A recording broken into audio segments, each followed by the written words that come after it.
नमस्कार। अभी संपन्न हुए 5 राज्यों के विधानसभा चुनावों के परिणाम 2024 के आम चुनाव और 2024 में ही अलग-अलग राज्यों में होने वाले विधानसभा चुनावों पर कितना असर डालेंगे, आज मैं आप लोगों से इसी पर चर्चा करूँगा। मैं कोशिश करूँगा कि किस तरह से इन चुनावों के परिणाम 2024 के चुनावों को प्रभावित करेंगे, उसमें दलीय तैयारी क्या है, गठबंधनों की तैयारी क्या है, नरेंद्र मोदी और उनकी पार्टी क्यों और कैसे अपने विरोधियों के मुकाबले चुनावी प्रबंधन और चुनावी तैयारी में मीलों आगे है। इन सब विषयों पर विस्तार से अपनी बात आप लोगों तक पहुंचाने की कोशिश करूंगा और अपनी राय साझा करूंगा।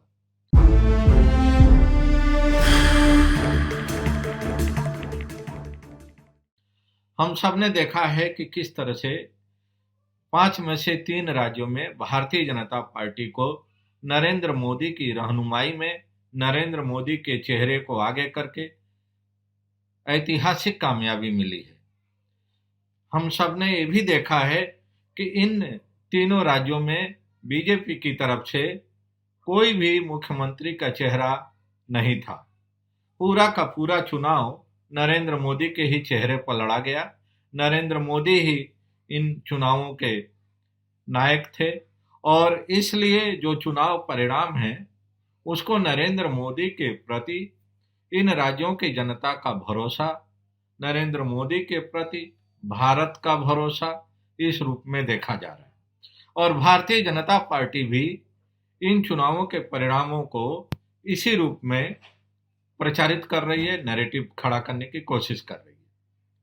बीजेपी विरोधी, नरेंद्र मोदी विरोधियों का ये अनुमान था कि शायद इन राज्यों के चुनाव परिणाम बीजेपी के खिलाफ जाए और उसको आधार बना के ये दावा किया जाएगा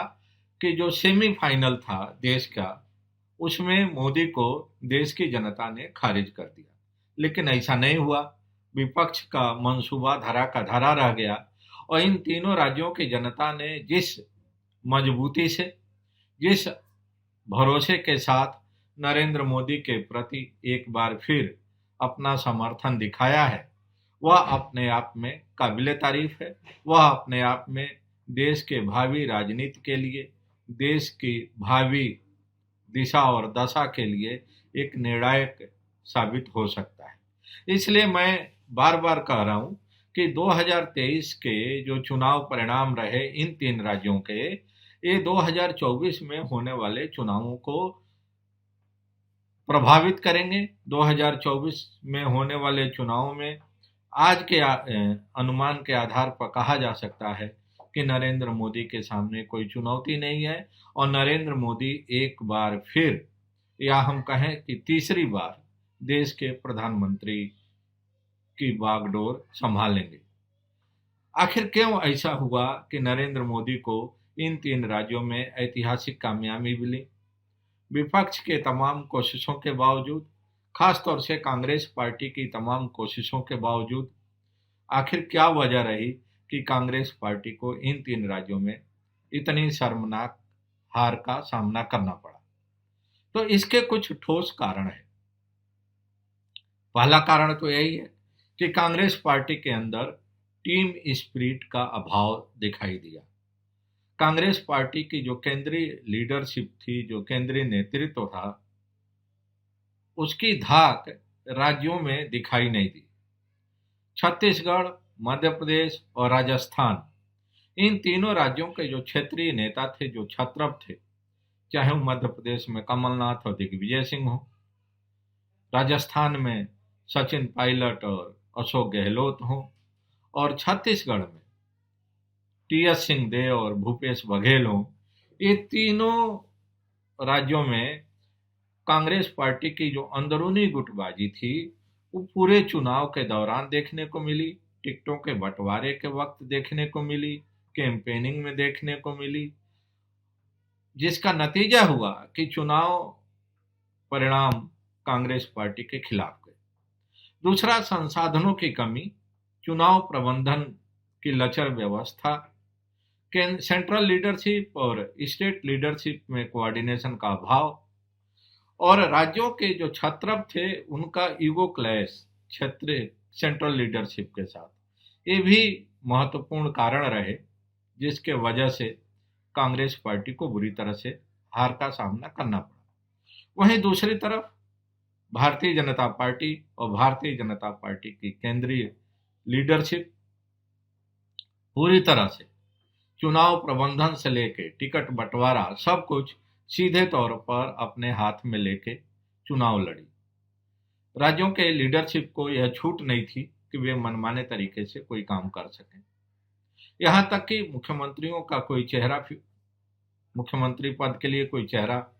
सामने नहीं रखा गया और किसी भी क्षेत्रीय लीडरशिप को यह इजाजत नहीं थी कि वे अपने मन से कोई काम कर सके। तो पूरी तरह से एक टीम स्पिरिट में, पूरी डिसिप्लिन के साथ,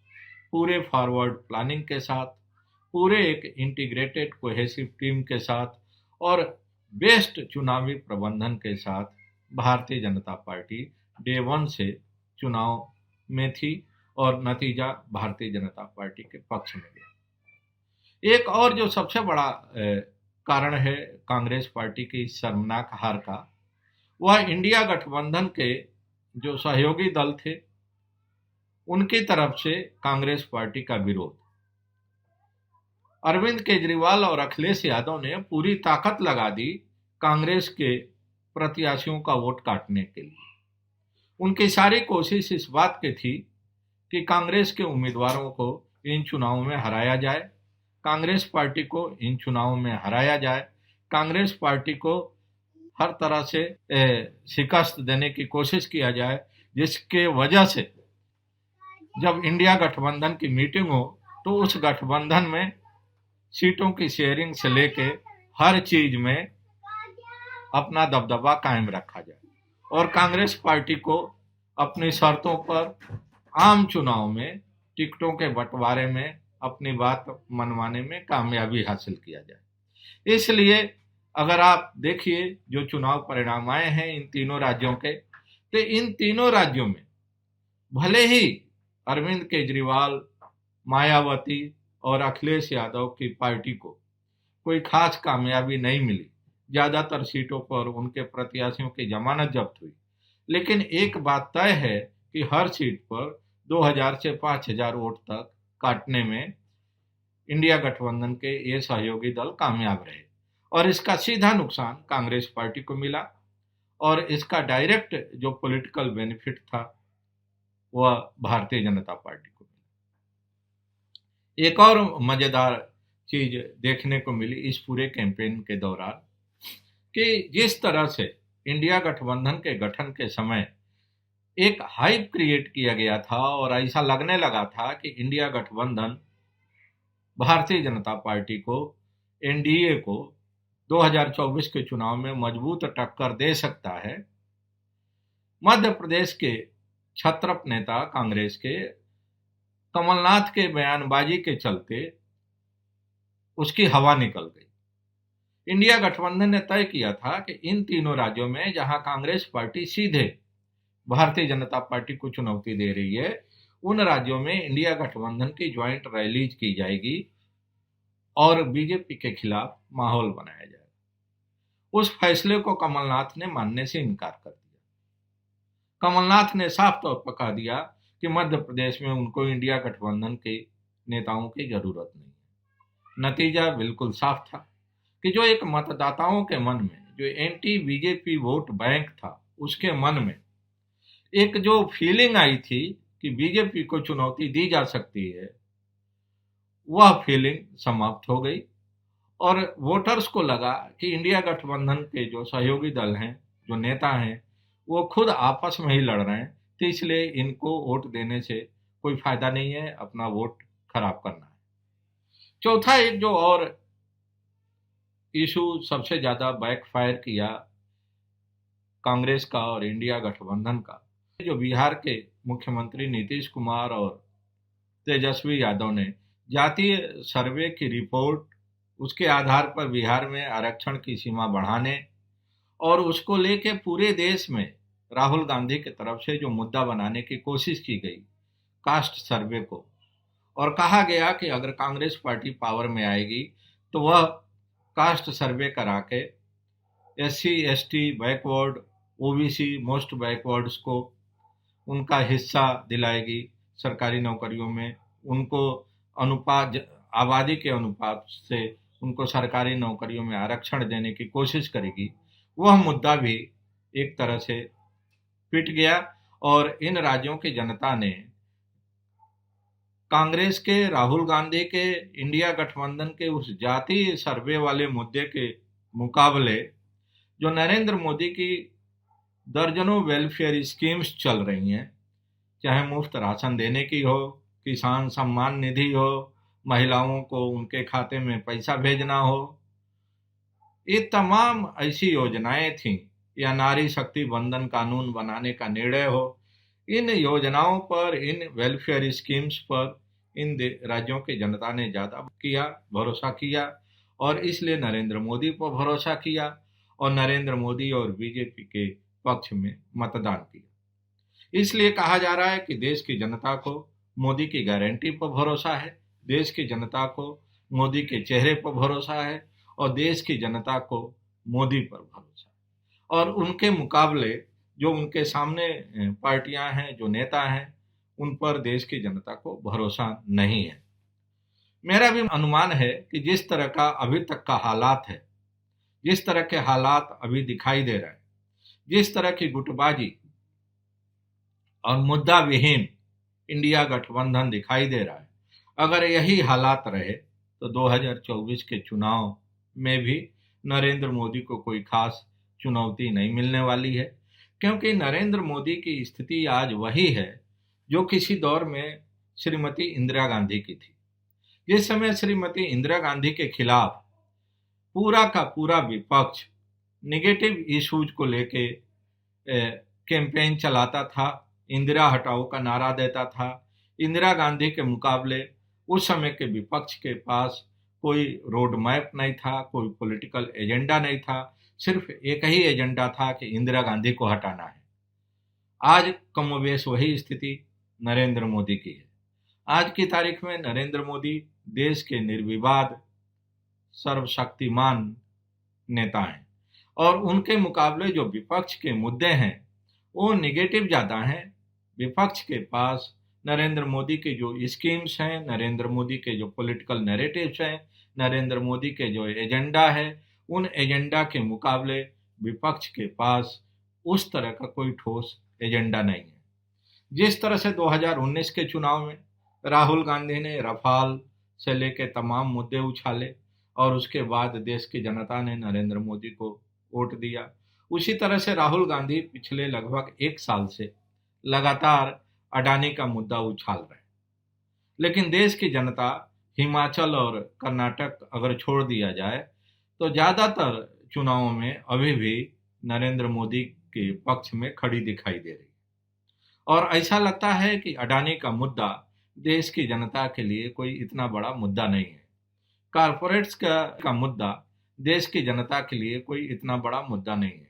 देश की जनता को वेलफेयर स्कीम्स पर भरोसा है। देश की जनता को